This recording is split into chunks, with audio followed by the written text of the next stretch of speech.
DJ Suman Malangia. छठी घाट पे जरई पहिला लटे नहीं छठी घाट पे जरई पहिला लटे नहीं हे भौजी पाँच पाँच होई छई ट्रेन हे पाँच पाँच होई छई ट्रेन हे भौजी पाँच पाँच होई छई ट्रेन हे छठी घाट पे जरई पहिला लटे नहीं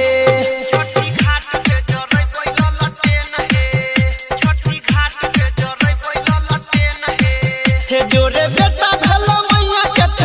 हे छठी घाट पे जरई बैला लटेन हे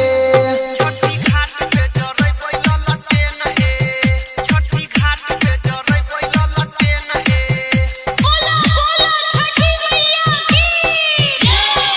singing by music by Anil Yadav नाराज अनिल यादव बाजार मधुबनी DJ Suman Malangia.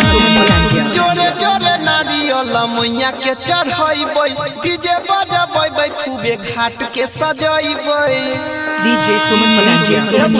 सुना ना जोरे जोरे नारियल मैया के चढ़ाईबै डीजे बजाबै खूबे घाट के सजाईबै हे ओकरे कृपा से चढ़ब प्लेन हे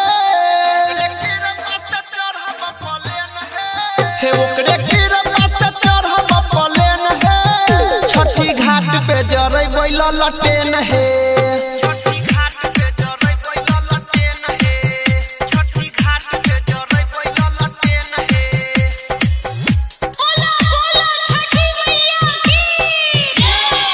singing by music by DJ Anil Yadav Jhitki Bazar. Mobile number 8882453008 है। दिल से तू कर छठी माई के परबिया उगत सूरज देव दिहत रघिया हे भौजी सुना ना DJ Suman Malangia. दिल से तू कर छठी माई के परबिया उगत सूरज देव दिहत रघिया हे अनिल गाबै सब मैया के छै देन हे हे अनिल गाबै सब मैया के छै देन हे छठी घाट पे जरई बैला लटेन हे छठी घाट पे जरई बैला लटेन हे छठी घाट पे जरई बैला लटेन हे DJ Suman Malangia.